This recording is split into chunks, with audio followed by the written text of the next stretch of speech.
आज आम्ही सगळे दुःखात आहोत, आज आम्ही तिथे लढत आहोत, पण ज्या कंपनीच्या माध्यमातून हा घात झाला नाहीतर हा अपघात झाला त्याचा मालक मात्र आज भारतात नाही. एक विमान एक स्फोट आणि त्यानंतर निर्माण झालेले राजकीय वादळ. उपमुख्यमंत्री अजित पवार यांच्या विमान अपघातानंतर आता नव्या शंकांना सुरुवात झाली आहे. अतिरिक्त इंधनामुळे स्फोट वाढला का, की ही केवळ तांत्रिक चूक होती? हे प्रश्न उपस्थित केले आहेत आमदार रोहित पवार यांनी. अपघातानंतर सुरुवातीला ही घटना तांत्रिक बिघाडामुळे झाल्याचे सांगितले जात होते.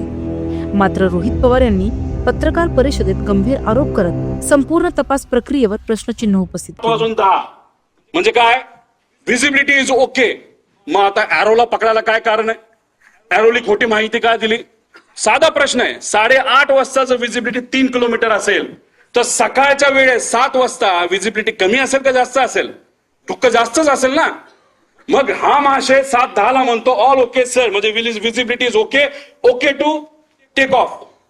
म्हणजे ह्या व्यक्तीने सुद्धा ऑफिसमध्ये जिथं डायरेक्टर, महाराष्ट्राचा डायरेक्टर एव्हिएशनचा ज्या ग्रुपमध्ये, त्या ग्रुपमध्ये हे महाशय म्हणतात all okay, visibility is fine, okay to take off. आणि ही गोष्ट बघितल्यानंतर आमचे दादा विमानात बसले आणि मग तिथं जे काय घटना त्या ठिकाणी घडली.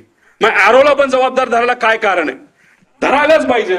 त्यामुळे हे सगळे विषय आहेत. त्यामुळे इथं मोठा रूलचा डिफिशियट आहे. मग या पायलटला माहित होतं व्हिजिबिलिटी नाही, तरी तो हिरोगिरी करायला का गेला? मुद्दामून गेला का? त्याच्यावर कुठलं प्रेशर होतं का? तर वेगळंच काय कारण आहे? आणि कदाचित त्याच्या मनामध्ये ही घटना घडवायचीच होती असे होते का? असे प्रश्न आम्हाला तिथं उद्भवतात. पुढच्या काय गोष्टी बघितल्यानंतर तुम्हाला त्या गोष्टी खराब वाटतात.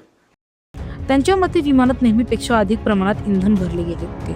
जर हे सत्य असेल तर अपघातानंतर झालेल्या स्फोटाची तीव्रता अधिक वाढू शकते. रोहित पवार यांनी काही महत्त्वाचे मुद्दे उपस्थित केले. त्या दिवशी विमानात किती इंधन भरण्यात आले होते? फ्लाईट प्लॅननुसार इतक्या इंधनाची गरज होती का? विमानाची तांत्रिक तपासणी योग्य प्रकारे झाली होती का?